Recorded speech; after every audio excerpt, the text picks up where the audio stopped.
বহুল আলোচিত ছাগলকাণ্ডে জড়িত জাতীয় রাজস্ব বোর্ডের সাবেক সদস্য মতিউর রহমান ও তার প্রথম স্ত্রী সাবেক উপজেলা চেয়ারম্যান লায়লা কানিজকে গ্রেফতার করা হয়েছে। 14 জানুয়ারি রাতে রাজধানীর বসুন্ধরা এলাকা থেকে তাদের গ্রেফতার করে ডিবি পুলিশের একটি দল। 2023 সালের কোরবানি ঈদে 15 লাখ টাকা দিয়ে একটি ছাগল কেনার ঘটনায় সামাজিক যোগাযোগ মাধ্যমে ভাইরাল হন মুশফিকুর রহমান ইফাত। তিনি মতিউর রহমানের ছেলে। এই ঘটনা থেকেই শুরু হয় মতিউর রহমান এবং তার পরিবারের বিপুল সম্পদের অনুসন্ধান। এরপর কেঁচো খুঁড়তে যে একের পর এক বের হতে শুরু করে সাপ। দীর্ঘ অনুসন্ধানে তাদের নামে 65 বিঘা জমি, 8টি ফ্ল্যাট, 2টি রিসোর্ট ও 3টি শিল্প প্রতিষ্ঠানের মালিকানার তথ্য পাওয়া যায়। এছাড়াও ব্যাংক অ্যাকাউন্ট, মোবাইল আর্থিক সেবা এবং শেয়ার বাজারে বিপুল পরিমাণের সম্পদের সন্ধান মেলে।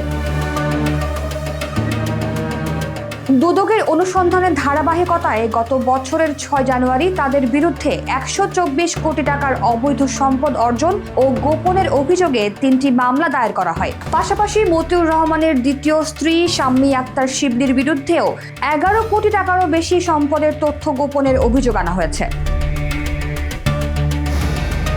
তবে এই দম্পতিকে কোন মামলায় গ্রেফতার করা হয়েছে সে বিষয়ে স্পষ্ট তথ্য দেয়নি ডিবি কর্তৃপক্ষ।